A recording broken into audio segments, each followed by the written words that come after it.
오늘 말씀 제목은 복 있는 사람이라는 제목인데 제가 조금 달라졌죠. 하필 머리를 잘라가지고요. 네, 근데 머리를 잘 이렇게 했는데 망했습니다. 약간 혹시 나이가 좀 있으신 분들은 호섭이라고 혹시 아시는지.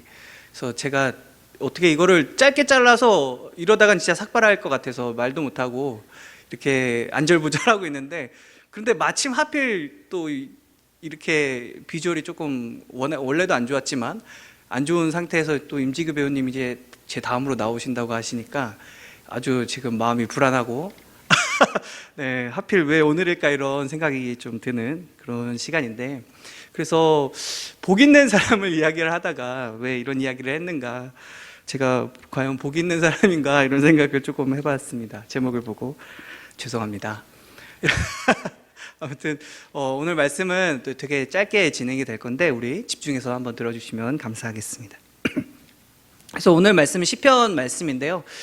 제가 시편을 참 좋아하는 성경 중에 하나입니다. 그런데 오늘 이 시편 말씀은 시편 전체의 시편이 150편이 되는 이 전체 말씀 가운데 이 시편을 어떻게 바라봐야 하고 그 뒤에 있는 내용들을 어떻게 해석하고 어떻게 알아가야 하는지에 대한 어떤 매뉴얼이라고 할 수 있겠습니다. 그 중에서도 특별히 시편 1편을 오늘 본문으로 우리가 살펴보고 있는데요. 그러면 이 시편 1편이 결국 이야기하고자 하는 것이 무엇인가 라고 했을 때 그 주제는 복 있는 사람은 누구인가 라는 질문을 우리에게 던지고 있다라는 것입니다. 그런데 이 주제를 복 있는 사람은 누구인가, 우리 예수님을 믿지 않는 세상 사람들, 그리고 아니면 처음 교회에 오신 분도 계실 줄로 아는데, 그럼 여러분들이 생각했을 때 복 있는 사람은 과연 누구일까 한번 생각해 볼 필요가 있다라는 것이죠. 우리가 교회를 다니든 우리가 신앙이 있든 없든 간에 사실 우리가 복을 이야기를 한다면 재물을 빼놓을 수가 없겠죠. 돈이 많은 사람이 복 있는 사람 아닌가, 그리고 아니면 건강한 사람, 아니면 주변에 나를 사랑해주고 지지해주고 나와 함께 할 수 있는 사람이 많은 사람, 아니면 명예가 있는 사람, 아니면 사랑받는 사람, 우리가 생각할 수 있는 부분들은 참 많습니다. 우리가 어떻게 하면 행복한 삶을 살아갈 수 있을까, 그 답을 찾아가는 게 사실은 믿는 사람이나 믿지 않는 사람이나 어찌 보면 가장 삶을 살아가는데 주요한 역할을 하는 그런 목표가 아닐까 생각이 듭니다. 그런데요 오늘 본문에서 이야기하고 있는 거, 특별히 오늘 성경에 시편에 적혀져 있는 복 있는 사람은 그럼 누구인가? 사실 저는 제 친구들이 항상 저에게 물어봅니다. 교회 다니지 않는 친구들이, 아니 너는 어떻게 사냐? 너는 그렇게 돈도 없고 명예도 없고 사람한테 치여서 사는데 왜 그런 삶을 살아가냐? 그게 행복한 삶이냐? 이 질문들을 항상 저에게 하고 있는데요. 사실 조금 흔들릴 때가 있지만, 근데 그럼에도 불구하고 아니다, 나는 살 수 있다라고 이야기를 하면서 한 가지 생각을 드는데, 이 친구들의 질문이 저에게 어떻게 느껴지는가? 과연 네가 복 있는 사람인가? 너의 삶 가운데 복이 있고 네 삶 가운데 희망이 있고 네 삶 가운데 즐거움과 행복이 있는가? 라는 질문들이 그게 과연 복이 있는가? 라고 느껴지게 된다라는 것입니다. 그런데 이 질문들 가운데 제가 고백하는 바, 또 오늘 성경에서 이야기하는 바는 뭐를 이야기하고 있는가? 교회에서 왜 이렇게 교회에 있는 많은 사람들이 예배에 나오고 신앙생활을 할 때 교회에 헌신하고 또 교회에 헌금하고 이 예배 자리에 지금 우리처럼 이렇게 함께 있는가라고 이야기를 했을 때 그렇게 모이는 사람이 복이 있다라고 이야기를 하고 있다라는 것입니다. 정확하게 말하면 오늘 성경에 적혀져 있는 대로 말하면 여호와의 말씀을 주야로 묵상한다라는 것이죠. 하나님께서 주시는 이 말씀, 이 성경의 말씀을, 하나님의 말씀을 주야로 밤낮으로 계속 생각한다라는 것입니다. 그런데 이 생각하는 수준이 어느 정도까지 가는가? 반복해서 외우는 사람이 복이 있다라고 오늘 성경이, 또 교회에서 많은 목사님들과 또 많은 이런 설교하시는 분들이 그 이야기를 하고 있다라는 것이죠. 그런 사람이 복이 있다라고 이야기를 합니다. 그러면서 어떤 비유를 3, 4절에서 진행을 하고 있는데 어떤 비유를 하고 있는가?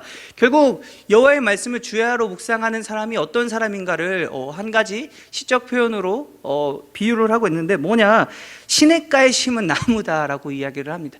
여러분, 우리가 사실 나무를 길러보지도 않았고 어떤 농사일을 해보지는 않았기 때문에 나무가 자라고 열매를 맺는 게 어떤 과정인지는 우리가 잘 이해할 수 없으나, 여러분 만약에 너무나 쉽게 생각할 수 있는 것은 나무를 심었는데 물이 없으면 어떻게 되죠?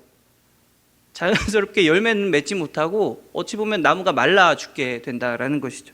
그런데 물도 풍부하고 토양도 풍부하고 좋은 환경에 나무가 심게 되면 그 나무는 건강하게 자라서 열매를 맺을 수 있게 된다라는 것입니다. 그 이야기를 시냇가에 심은 나무가 바로 시냇가에 심은 나무가 철을 따라 열매를 맺으며 그 잎사귀가 마르지 아니함 같으니 그가 하는 모든 일이 다 형통하리로다라는 것입니다. 무슨 말이냐? 여호와의 말씀을 주야로 묵상하는 거, 하나님의 말씀을 계속해서 생각하고 반복하고 외워질 만큼 그렇게 하나님의 말씀을 생각하는 사람에게는 시냇가에 심은 나무처럼 그 하는 모든 일이 형통하게 된다라고 이야기를 하고 있다라는 것입니다.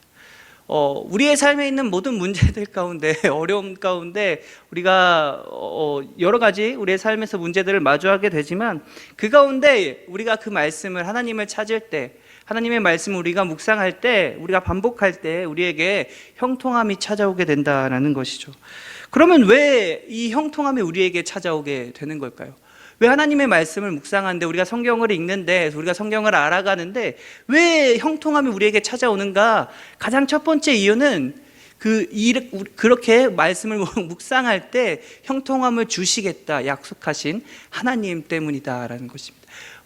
우리 처음 오신 분들이 계시니까 하나님에 대해서 조금만 설명을 드리면, 하나님께서 여러 가지 특징이 있으신데 그 중에 좀 우리가 중요하게 알아야 될 부분은 하나님께서 약속을 지키시는 분이다라는 것입니다. 하나님께서 약속하신 것은 반드시 지키시는데 오늘 말씀에 형통하게 하겠다라고 우리에게 약속을 주신다라는 것이죠. 그렇기 때문에 우리는 이 말씀을 묵상하고 그 약속을 지키실 하나님을 믿고 또 그렇게 따른다라는 것입니다. 그럼 두 번째는 왜 그렇게 되는가? 그거와 같은 맥락에서 이야기인데, 하나님을 알아가기 때문입니다. 하나님이 어떤 분이신지를 알아가기 때문이죠. 여기 성경에 적혀 있는 하나님의 말씀은 결국에 우리에게 무엇을 전하고 있는가? 여러분, 성경이 우리에게 전하고 있는 바는 뭐냐면 하나님이 어떤 분이신지, 하나님이 우리를 왜 구원하셨는지, 하나님이 그리고 어떻게 그 구원을 이뤄가셨는지를 우리는 알 수 없어서 이 성경을 통해 하나님께서 우리에게 알려주신 것이다라는 것이죠. 그래서 우리가 성경을 알 때 결국에 어떤 것을 알게 되냐? 하나님이 어떤 분이신지를 알게 된다라는 것입니다. 하나님의 사랑, 하나님의 은혜, 하나님의 구원, 예수님이 이루신 그 일이 우리에게 어떤 의미가 있는가를 이 말씀 가운데 우리가 깨닫게 된다라는 것이죠. 그런데 주요한 점은 그렇게 깨닫고 하나님을 알아가는 사람이 복 있는 사람이다라고 오늘 시편 1편이 결론을 내고 있다라는 것입니다. 그런데 중요한 것은 뒤에 말씀이 나옵니다. 의인들, 예수님을 믿는 사람들, 여호와의 말씀을 주야로 묵상하는 사람은 그렇게 시냇가에 심은 나무같이 모든 일이 형통하고 잘 되게 되는데, 그런데 반대로 다른 이야기가 나오게 되죠. 악인들은 그렇지 않다라는 것입니다. 악인들은 겨와 같아서 바람을 한번 불면 훅 사라지는, 그 악인들이 그렇게 평생 동안 이룩해왔던 그 모든 것들이 진짜 한순간에 사라지는, 또 하나님 앞에서 참 복이 있는 것 같아 보이나 우리가 바라볼 땐, 그런데 그것들이 가지고 있는 것들이 아무것도 아니었음을 깨닫게 되는 그런 시간이 찾아온다라는 것입니다. 왜? 그렇다면 겨와 같은 사람들은 어떤 사람일까요? 결국에 오늘 말씀과 반대되는 이미지라고 말씀을 드렸는데, 시냇가에 심겨져 있지 않은 사람들이, 주야로 우리의 말씀을 묵상하고 하나님을 알아가지 않는 그런 사람들이 바로 겨와 같다라는 것이죠. 우리가 하나님을 알지 못하면, 우리가 하나님이 어떤 분이신지 알지 못한다면, 여러분 우리의 삶 가운데 반드시 실패와 절망과 고통이 찾아온다라는 사실을 오늘 이야기를 하고 있다라는 것입니다. 그렇다면 여러분, 시냇가에 심은 나무에는 바람이 불지 않을까요? 바람이 불었을 때 겨는 한 번에 날아가서 흔적도 없이 사라지는데, 그럼 시냇가에 심은 나무는 바람을 맞지 않을까요? 바람이 불지 않을까요? 아니요, 똑같이 바람이 불지만 그 가운데 시냇가에 심은 나무는 견딜 수 있는 바는 심겨져 있기 때문이다라는 것입니다. 하나님의 말씀에 우리 하나님과 함께하고 하나님이 어떤 분이신지를 알기에 우리에게 닥쳐오는 그런 고난과 아픔들과 그 모든 것들을 이겨낼 수 있는 힘을 하나님께서 우리에게 도와여 주신다라는 사실을 말씀하고 있는 것입니다. 그래서 말씀을 마무리하도록 하겠습니다. 지금까지 참 빨리도 말했고 많은 내용을 말했지만 중요한 점은 뭐였냐면 하나님께서 함께 하신 것, 우리가 하나님을 알아가는 것, 그리고 교회 생활을 하면서 교회에 다니는 것이 어떤 의미가 있는가, 그것은 바로 하나님을 알아가고 하나님과 함께하고 하나님과 더 가까워지는 것이 우리가 한 공동체로서 우리가 교회에서 신앙생활을 하고 또 우리가 예수님을 믿는다라는 그런 의미가 거기에 있다라는 것입니다. 우리가 쫓고 있는 것은 돈도 아니고 명예도 아니고 권력도 아니다라는 것이죠. 우리가 하고자 하는 것, 교회에서 하고자 하는 것, 그것은 바로 하나님을 알아가고자 한다라는 것입니다. 그래서 이제 앞으로 설교가 끝나고 우리 임지규 배우님이 나오실 텐데 그 간증 가운데 하나님께서 임지규 배우님께 어떤 일들을 행하셨는지, 또 하나님이 임지규 배우님한테는 하나님이 어떤 분이신지를 그 삶을 통해서 간증을 해주실 것이고, 또 우리가 뒤에 있는 그런 프로그램들 가운데 하나님께서 우리에게 어떤 일들을 이루셨는지를 한 게임을 통해서, 레크레이션 어떤 행사들을 통해서 실제로 우리가 한번 참여해 보는 그런 시간을 가지게 될 것인데 우리 많이 기대를 해주셨으면 좋겠고, 또 우리 오늘 시편에서 이야기했던 것처럼 이 성경 말씀을 우리가 묵상하고 알아가면서 하나님을 더욱더 알아가는 우리 청년부 되기를 간절히 소원합니다.